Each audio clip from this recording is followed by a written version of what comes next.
కొనమైన మాట్లాడదాం. మనతోటి జనసేన పార్టీ రాష్ట్ర అధికార ప్రతినిధి కిరణ్ రాయల్ గారు ఉన్నారు. మనతోటి కొత్త మాట్లాడదాం. కిరణ్ రాయల్ గారు, గుడ్ ఈవినింగ్ సార్.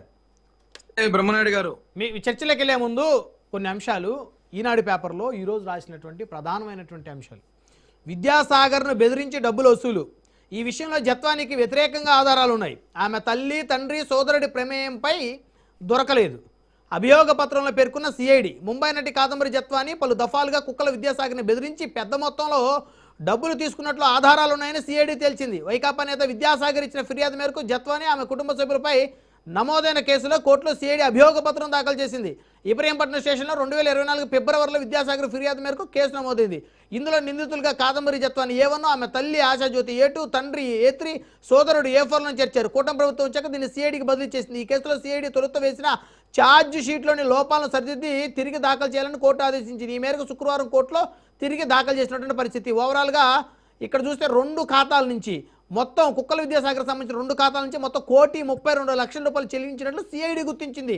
పలు దఫాలు జత్వాని ఆమె తల్లి ఉమ్మడి ఖాతాకు విద్యాసాగర్ నగదు బదిలీ చేశారు. ఇద్దరి మధ్య ఫోన్ కాల్స్, ఎస్ఎంఎస్లను సిఐడి విశ్లేషించింది. బ్యాంకు లావాదేవీల రికార్డులు, చెక్కుల వివరాలు ఆధారంగా కాదంబరి జత్వానియే బెదిరించి పెద్ద మొత్తంలో డబ్బులు తీసుకున్నట్టు తేల్చారు. ఇక్కడ సిఐడి దగ్గర ఉన్న ఆధారాలకు సంబంధించి ఈరోజు ఈనాడు పేపర్లో వచ్చినటువంటి అంశాలు. కాదంబరి జత్వానియే, వాళ్ళిద్దరూ సన్నిహితంగా ఉన్నారు, వాళ్ళిద్దరి మధ్య గతంలో పరిచయాలు ఉన్నాయి.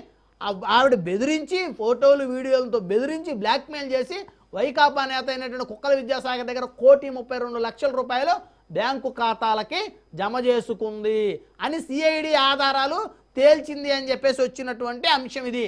దీని మీద ఏం చెప్తారు? అన్యాయంగా మీ ప్రభుత్వం వచ్చిన తర్వాత 3 ఐపీఎస్ అధికారుల జీవితాలు బలైనయా? నమస్తే బ్రహ్మనాయుడు గారు, మీకు ప్యానెల్లో మిత్రులకి, రాజ్ న్యూస్ ప్రేక్షకులు నమస్కారం. ఆ ఐపీఎస్ ఆఫీసర్ వల్ల ఎంతమంది బలయ్యారో ఒకసారి మీకు తెలుసు, నాకు తెలుసు. వాళ్ళు ఎలాంటి పనులు చేశారో, ఏం చేశారో, ఈ రాష్ట్రంలో వాళ్ళు ఎన్ని అరాచకాలు చేశారో, వాళ్ళతో పాటు ఇంకా కాంతిరాణ టాటా కానివ్వండి, ఆంజనేయులు గారు కానివ్వండి, ఇంకా అనేక మంది ఐపీఎస్ ఆఫీసర్లు ఏమేం చేశారో, ఎంతమంది ఎన్ని నడిపారో మనకు తెలుసు. ఓకేనా? ఆ విషయం పక్కన పెడితే జత్వాని గారి విషయం సంచలన విషయం. ఆయన ఒక సినిమా యాక్టర్, ఒక లైఫ్ అలవాటు పడిన లైఫ్ సినిమా యాక్టర్, ఒక ఐఫై లైఫ్ కొనండి.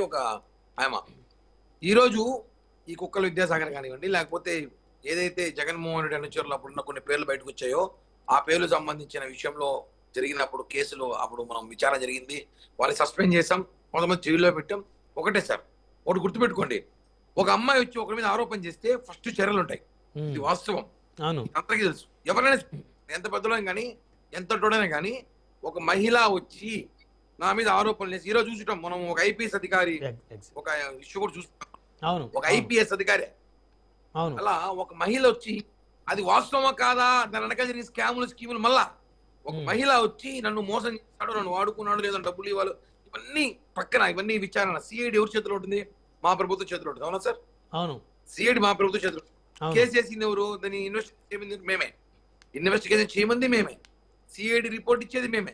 తెలుసుకోండి ఎంత నిష్పక్షపాతంగా ఈ ప్రభుత్వం పనిచేస్తుందో ఒకసారి అర్థం చేసుకోవాలి. కొంతమంది ప్రతిపక్ష నాయకులు చెప్తున్నాను నేను, మా ప్రభుత్వం ఏ విధంగా పనిచేస్తుందో అదే సిఐడిని మేము మేనేజ్ చేయాలని ఇష్టపడుతుంది. చెప్తాం సార్ మనం. ఇందా కృష్ణాని గారు ఒక మాట అన్నారు, మీరు బహుశా నోటీస్ చేశారు లేదో, ఎవరైతే జిందాల్ గారిని సాటిస్ఫై చేయడం కోసం, వారితో మళ్ళీ వ్యాపార సంబంధాలని రాష్ట్ర ప్రభుత్వం కొనసాగించడం కోసం సిఐడి సంబంధించి నిష్పక్షపాతంగా మరి విచారణ చేయమన్నారో ఏం చేయమన్నారో తెలియదు, కానీ కృష్ణారాయణ గారు అంశాలు ప్రస్తావించారు. ఓకే, కృష్ణాంజనేయులు గారికి అంత ఇన్ఫర్మేషన్ ఏమో తెలియదు, కానీ జిందాల్కి ఆయనకి మంచి సంబంధాలు ఉన్నాయేమో, లేదా జిందాల్తో ఏమైనా ఆయనకి మంచి వ్యాపారాలు ఏమో నాకు తెలియదు. కానీ నేనేదో ఒకటి చెప్తా, ఇప్పుడు ఒక మహిళగా ఆయన వచ్చి ఒక బాధపడుతూ ఒక ముంబై నుంచి కూడా వచ్చి ఇదే రాష్ట్రంలో తిరుగుతూ అనేక టీవీలో డిబేట్లో పాల్గొని నాకు అన్యాయం జరిగింది మాట్లాడినప్పుడు ఆ రోజు ప్రభుత్వం స్పందించాల్సిన అవసరం అయితే ఉంది, స్పందించింది.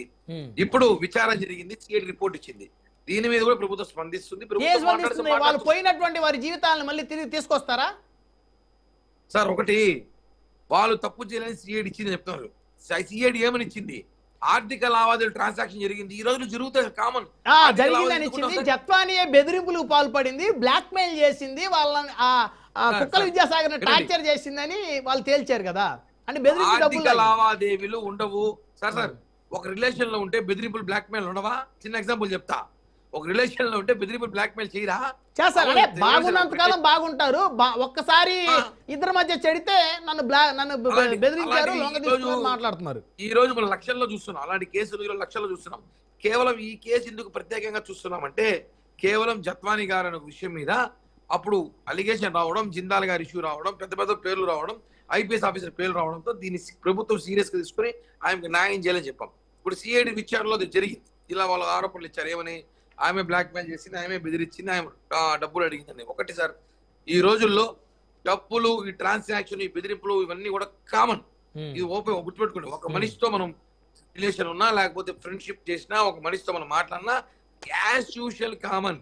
దీని పెద్ద నేరంగా చూడాల్సిన అవసరం. సరే, ఇక్కడ డైరెక్ట్ గా చెప్పాలి అంటే హనీ ట్రాప్ చేశారు జత్వాని కుక్కల విద్యాసాగర్ ని అనేది అందరూ మాట్లాడుకునేది ఇక్కడ.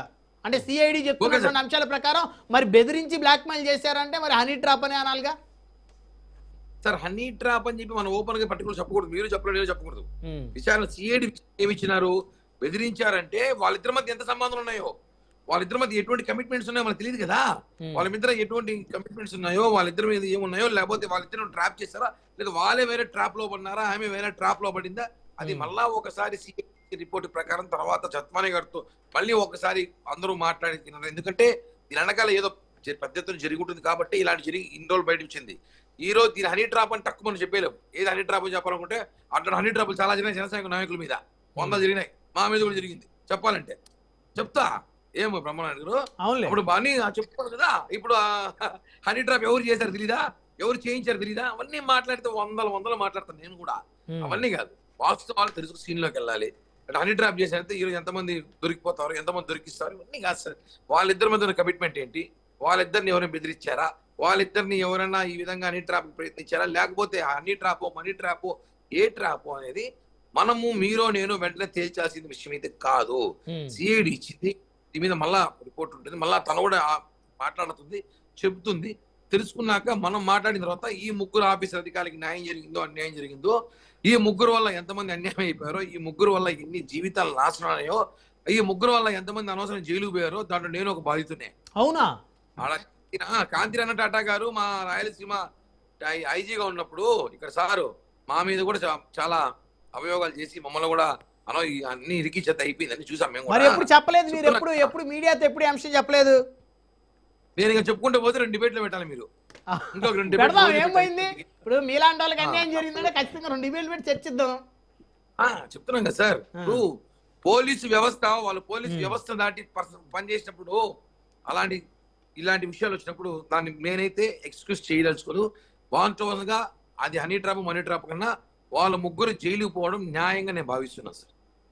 ఓకే, 1 by 1 కంక్లూజన్ తీసుకున్న అంశం మీద కృష్ణారెడ్డి గారు.